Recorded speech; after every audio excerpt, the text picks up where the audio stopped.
I have 2 weeks to get away from my husband. Throwaway account as my husband and in-laws are follow my main. I, 29F, have been married to my husband, 30M, who I'll call Alex. Alex and I met in college during our freshman year. We started off as just friends and got married 7 months ago. I've gotten along with his family, but we aren't super close, but we're friendly enough. The problem is that Alex has begun to make me incredibly uncomfortable.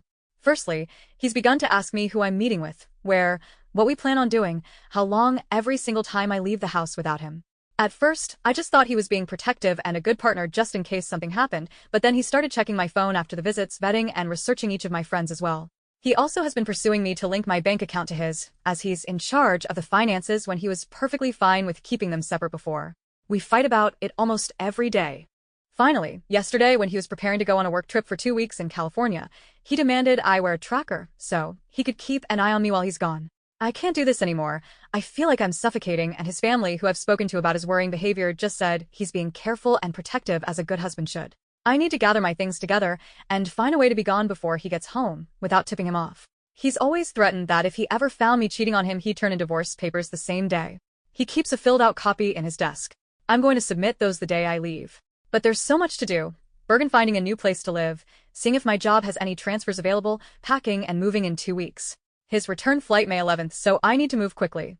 I'm posting here because I don't have any close family, and I can't risk dragging my friends into this, as we share the same friends. I just needed a place to vent, and ask if anyone has any advice on the easiest and safest way to do this. Edit. Oh my god, you guys are amazing. I never even thought to not use his divorce papers. I'll check for cameras before I start any packing or prepping. I may also shred his divorce papers just in case, and look into getting a lawyer for myself. I'm in a no-fault divorce state. That much I so remember, which will help. I'll update again when I know more. The tracker he wants me to use is a small clip to put on the belt or waistband. I'll wear it unless I'm going or doing something related to me leaving. No pets yet, thankfully. Update April 28th, 2024, so I've gotten a lot of support and helpful advice along with questions I thought I should clarify before I proceed with the update.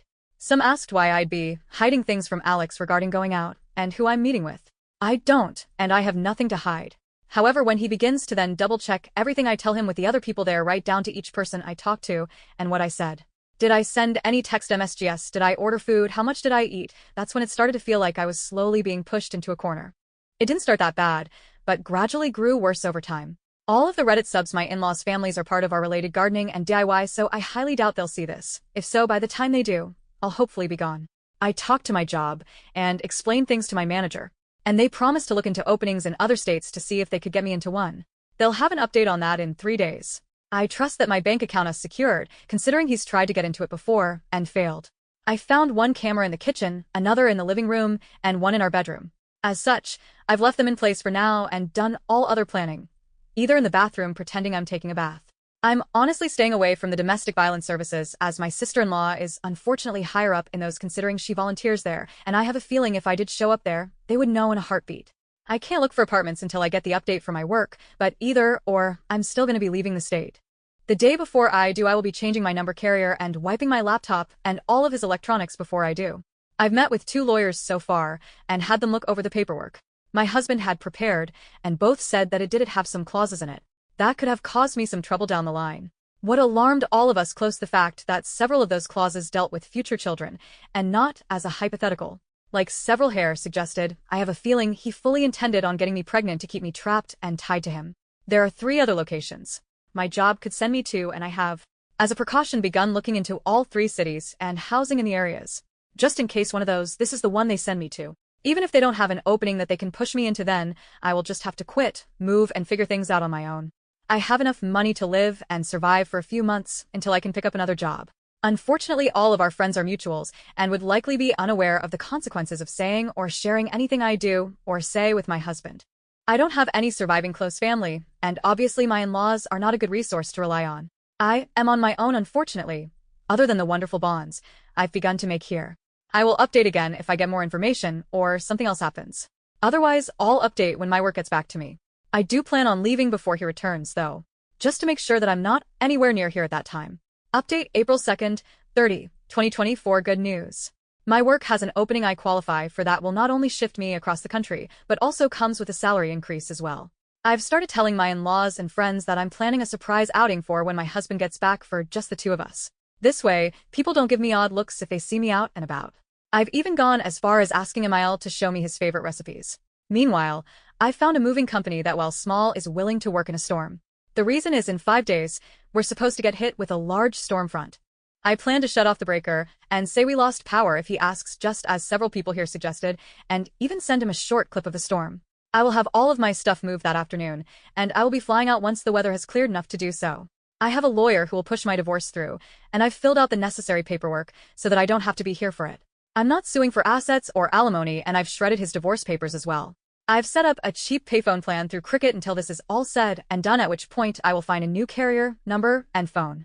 This one is being wiped and left behind.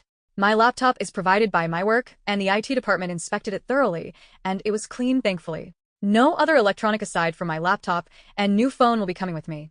If Alex needs to talk to me, he can do it through my lawyer. Not sure if anything else will happen. My fingers are crossed that he doesn't think anything's amiss until after I leave, and I'm not turning the breaker back on when I do. He can when he gets home. My work is covering the plane ticket, so that at least is one expense I don't have to finagle in.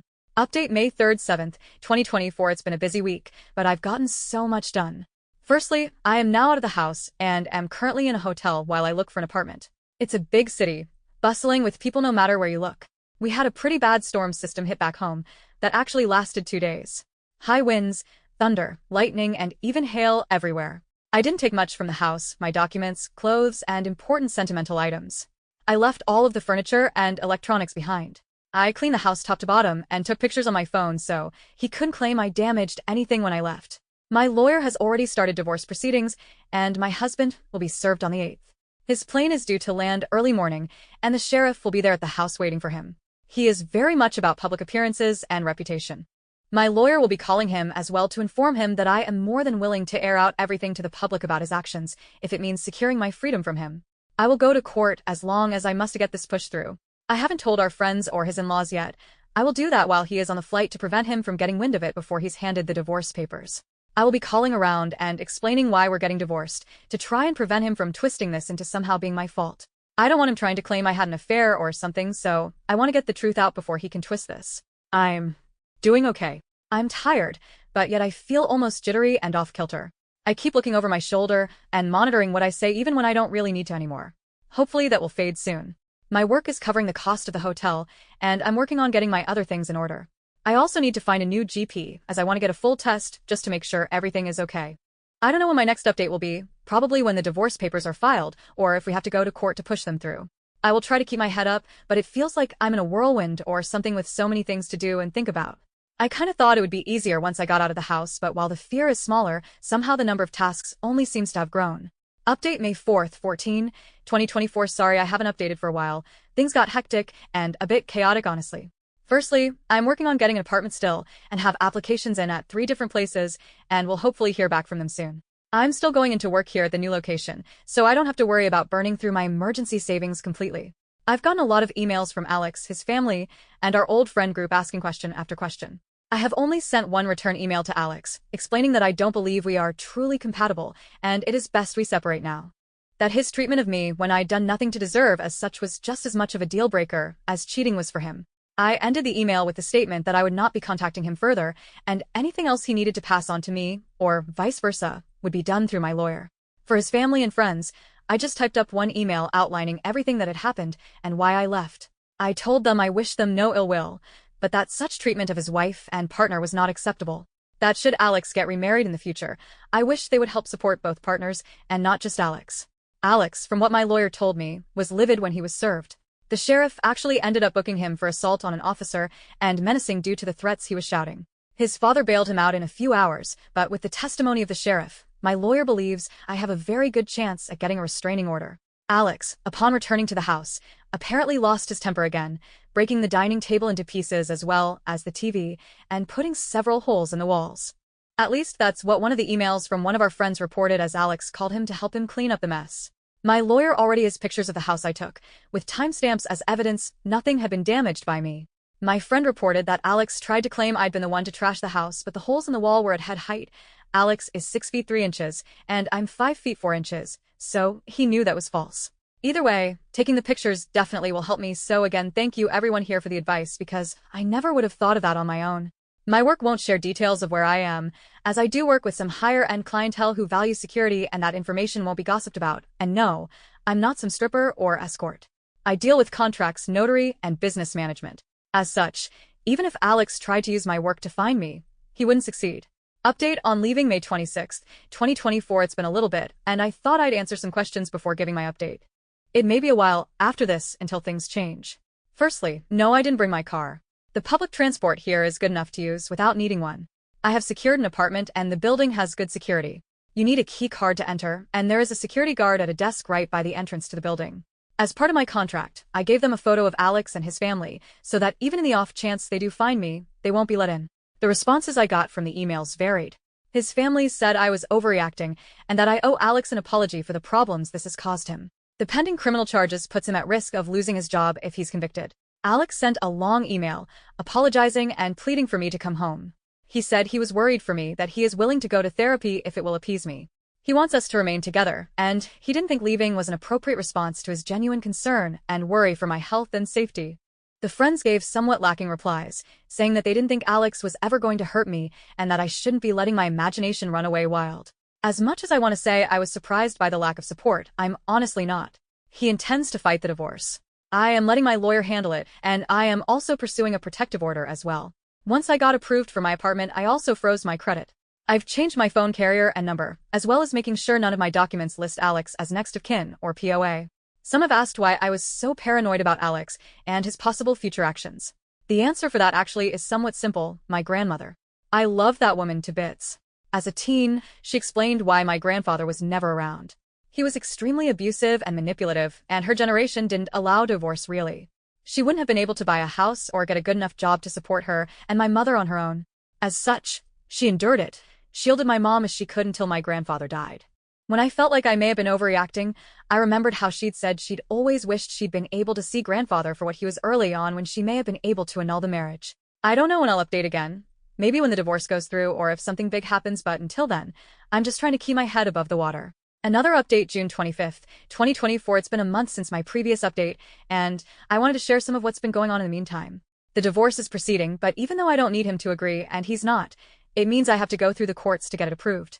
As such, it could be upwards of 6 months to push it through, even though I'm filing without attempting to claim property, alimony, or compensation. I just want a clean break and separation. Alex has attempted to use our friends to reach out to me, as he doesn't want to use my lawyer for communication. He's saying it's disrespectful and cowardly to hide behind my lawyer and not meet him face to face. Alex wrote me a letter that he did pass off to my lawyer, but the contents were him justifying his actions and claiming that in today's time it is dangerous for women to be on their own, which is why he was so intent on trying to keep me safe from harm. He wanted me to understand that he was trying to protect me as best he could and was hurt that I would just lie to him and hide my actions from him related to my dissatisfaction with our marriage and my moving. I didn't reply because at no point did he apologize. All he did was turn everything around on me as I was being overly dramatic, emotional, and cowardly. There was a second letter with Alex's from my SIL. Her letter was honestly disturbing and completely justified my misgivings regarding approaching her in any kind of professional capacity. She spent 5 paragraphs detailing how a real abusive relationship looked like, and that Alex was the furthest thing from abusive. The details she included were all related to financial abuse and physical abuse. Nothing like what Alex had been doing. She stated that my attempts to smear her brother's name for attention and clout made me the abuser, not him. I haven't really been able to process that, admittedly. Part of me can't help but wonder if she's right. I mean, I blindsided him by leaving as I did and am refusing to speak with him at all. My old boss recommended that I look into getting into therapy after I moved, and I think I need to. I have had a hard time adjusting to being on my own. I keep censoring myself and haven't even gone out to eat yet. I always end up worrying about what if someone sees me. What if I get in trouble for spending my money on something frivolous? My lawyer is continuing to fight for the divorce, and I should need to be physically present in court. Any meetings needed between me and the judge can be done via Zoom. I'm trying to avoid confrontation with Alex and his family for now as much as I can and passed both letters to my lawyer in case he needs them. Our friends are mostly trying to avoid taking sides still, and I'm honestly approaching the point of just letting them go as well. I'm tired of fighting for them to understand at this point. I don't know if anything is going to happen, so my next update may not be until around mid-November, depending on how long it takes to push the divorce through. Work is going well, and it's helpful to have something familiar to anchor my day-to-day life when so much has changed and is changing even now. Divorce proceeding update October 17th, 2024. It's been a while since I last updated, as I needed to let the court step in as Alex was not willing to grant my request for a divorce. We started with mediated session via Zoom, but after 4 sessions it was decided that no compromise could be reached between us. The things Alex was pushing for were ones I'm not even willing to humor, let alone agree to. He wanted me to tell our friends, and those I'd sent the information to about his actions, that I'd made it up in order to gain sympathy. He also wanted me to pay him for defamation and suffering, especially the wages he lost because of sitting in jail for 2 days and missing work before getting bailed out. Lastly, he also wanted me to return and, to quote him, stop my foolish behavior and act like a proper wife and partner. You know. So, needless to say, our mediated sessions went absolutely nowhere. The judge isn't seeming to buy into Alex's act, thankfully, because he's certainly tried. It took me far too long to see Alex for who he was, and part of me feels like an idiot because I didn't see it at all. Yet, the judge seemed to clock him for exactly what he is within the first meeting. Maybe I just didn't want to see it. I don't know. Alex ended up arguing with the judge a lot, even being held in contempt 4 different times. I think it's honestly why this moved as quick as it did. It didn't help that Alex tried to pull in his family as character witnesses, but they were dismissed by the judge as the abuse wasn't seen or heard by them, and as such, they only knew part of Alex's character. In his closing statement after he approved the divorce, he went on to call Alex a narcissist, and that if Alex loved himself so much to abuse the one he'd married to let the divorce happen and marry a mirror next. I didn't think a judge was allowed to say that. At all. But my lawyer just shook his head and told me not to say anything, so we left. So here's the update I'm sure everyone's been hoping for and guessed. I'm officially divorced. The documents were processed 3 days ago, and I'm still in disbelief. I have no contact with Alex any longer, nor do I want any. I'm not going to give our friends my new contact information. I may not have replied to everyone, though I tried, but I did read all of your comments. I really did. Your repeated statements about how they weren't actually friends really helped me see that they weren't. So, I decided that since I moved far from that place, I needed to start over. New home, new place, new friends. It's slow, and I've started therapy, though it took almost 3 months to get it due to the usual wait times, but I've been going 3 times a week ever since. It's helping, even with things I thought were done and dusted. Alex didn't take the divorce, well, according to my lawyer, who's been keeping up with him, to make sure he stays away from me. He did something at work, I don't know what is, obviously I have no way to gain that information, but whatever was cost him his job. My lawyer also did something I didn't expect him to, but something I think everyone will like. He took the letter my ex still sent me and forwarded it to the domestic violence organization she works for, along with an informal statement regarding Alex, his actions, and the decision of the judge. She's been let go as well, and given how tight those organizations are with one another, my lawyer said that the likelihood of her getting a position at another is slim to none. I actually laughed, though I was a bit teary when he said that, and that Slim is on a leaky rowboat to China. I've been crying a lot lately, but my therapist says it's normal and shows I'm actually processing things instead of bottling them up and pushing them down. I'll try to update in a month or so, if my emotions level out some, to explain a few more of the details, but I wanted to get this out there and thank everyone for their continued support and encouragement. I appreciate each and every one of you. I really do. You gave me the hope that leaving him wasn't going to be this giant black mark I'd never heal from or move on from. Work is going well, and the sense of normality and routine is helping me avoid feeling like everything has been spiraling out of control. I'm working on me now. November 18th, 2024. It's been a month since I finally was able to share the success of my divorce from Alex. My mood swings are still happening, but they don't last quite as long anymore, so I'm taking that as a good sign. My therapist recommended that I sign up for some kind of physical activity just to help work out and channel what she called the fight-flight instincts more. So I've joined a local self-defense club, and I'm going twice a week. I felt really awkward in the beginning, but they've all been super nice and welcoming, so it's been easier. It has helped, I think. A lot of my jitteriness and anxiety has calmed, and I'm sleeping better as well. I've also joined a book club, though it's all online at the moment. They're discussing the possibility of meeting in person rather than over Skype at a local park. It's hard, honestly. I feel like a kid that just changed schools and sometimes feel like it's either sink or swim. My therapist pointed out that if I feel like I'm sinking, to stop, take a step back, and remind myself that I have all the control over my actions. If I don't like something, I don't have to do it. I can feel my emotions, but I also need to not let them control and dictate my actions. She also pointed out how I've developed a tendency to try and fix other people's bad moods. She told me that they're adults, and it's not my responsibility to manage anyone else's emotions other than my own. It's been hard, but I'm getting there. I think in a year, as a celebration for my divorce, I may go visit my grandmother's grave. Just to talk, if nothing else, as silly as that may sound. I passed on your thanks to my lawyer, who smiled and said, a bit smugly I might add, that he loves giving people who thought they were untouchable the karma they deserved. He went on to add that he enjoyed being karma's helping hand. My lawyer has kept abreast of what's been happening with Alex and his sister both, just to make sure they don't try anything.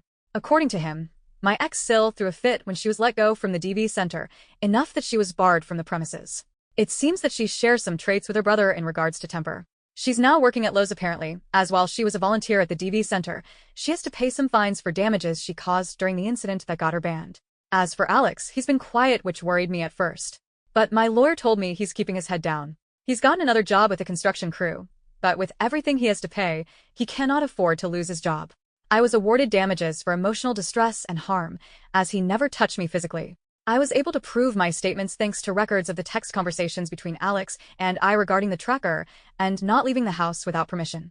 As my financial situation is stable, I don't need alimony, so my lawyer advised not to try for it and focus on compensation for damages instead. Alex's family apparently hates me now, as they've reached out to my lawyer, telling him to pass on the message that I've successfully ruined both Alex and his sister's lives over my lies. Honestly, at this point, I'm getting to the point of not caring anymore. I only have so much to give right now for emotional needs, and I want it for my own, not to expend on someone else if that makes any kind of sense. So that's where I'm at right now. It's hard coming up to the holidays and being alone, but a few weeks ago, I found a kitten in the alley next to my work. He's a tiny, ragged little thing. He's black, long hair with 3 white paws, and he's also missing his tail. He's got the first vertebrae but nothing else. According to the vet, Mom may have accidentally bitten it off at birth, which I didn't even know happened, but apparently it does. I'm calling him Bandit. So I'm not alone anymore, but now I have a kitten that thinks everything needs to be hunted. Including my toes too. I wear slippers constantly cause those little claws of his are like freaking daggers, I swear. I'll update again if anyone wants me to, but yeah. That's where things are now. Update on my new life February 1st, 2026. Hello everyone, I know it's been a long time since my last update. I didn't want to bog everyone down with small little things here and there, as recovering and learning who I am feels like a process that never seems to end. But good things have happened, my life has stabilized, and I wanted to give all of you who have supported me and offered me advice and encouragement the update you deserve. So here goes. First, Bandit is doing great. He's a little skittish sometimes, I think from just finding him as a stray kitten some of that still stuck around, but he's quiet and a menace all at once. I sometimes wonder if he sent out signal because about 5 months ago another kitten decided to make my house his home, and I couldn't say no. So now I have 2 cats. His name is Maverick and he lives up and down to his name constantly. He's a full-time cuddler, as if you sit he wants on your lap and purrs constantly, adores meat, and loves to make Bandit's life chaos like an annoying little brother. I can provide photos if anyone wants them. Second, my job is going well. It's stable, challenging, and keeps me focused, so I'm not getting lost in my own head all the time as I might have if the work was easy. The rest of the time, I feel like I'm a cat herder and losing. I signed a lease on a new apartment about a month ago. I've got a good 1B apartment that came with an in-unit washer-dryer, which was got so excited for then felt so old at the fact that I got excited over that. Health-wise, I got a new GP and had a bunch of tests run, and thankfully everything came back clear, though she did warn I showed signs of high blood pressure, but that it could be caused due to stress and circumstances rather than diet or genetics, and encouraged me to continue with my physical exercise. I've also started what I call International Night, where on Friday nights after work I cook a dish meal from another country. It's been fun. I've had good and bad ones admittedly, but it's been enjoyable, so if anyone has any recipe suggestions I'd love to hear them. Therapy is still a process, but progress is there. I'm not panicking or having spirals nearly as much, and when I do they aren't as bad. Notably so. I've made a decent group of friends here, and while none are sister level yet, they are good people and genuinely care about me. I did visit my grandmother's grave about 2 months ago. Had a breakdown there, but in spite of the snow I still felt warm, if that makes any sense. Even if the wind made my face feel like a kid licking a frozen pole, ouch. It helped to just pour it out to someone who understood and couldn't say anything, to just vent and bleed it out. My therapist requested I call her after, and I did so. It feels weird to have someone so invested in my mental health like that, even outside of her office. Good weird though. Lastly, Alex and his family. I haven't contacted them, haven't wanted to honestly. I know I've gotten a lot of DMs from people claiming that by saying how much I thought about what Alex and his family did meant I missed my ex-husband and felt guilty. I don't quite follow that logic, but I just didn't respond to them. That said, no, I don't miss him or his family. I miss what I thought I once had, and more in the future we could have had he not turned out to be a controlling narcissist. But I don't miss him, his family, nor do I regret leaving. Alex is still working at the construction company, and his sister was let go from Lowe's, though why I don't know, nor do I care all that much as long as they leave me alone. Alex is dating again, but none of them seem to stick around long. He was charged by the officer for the assault, but got off with probation sadly. I know it might be a bit of a boring update given the chaotic whirlwind it was before, but the calm is so nice. I just wanted to let everyone know I'm okay. I'm still healing and to thank you all again for your advice, support, and encouragement.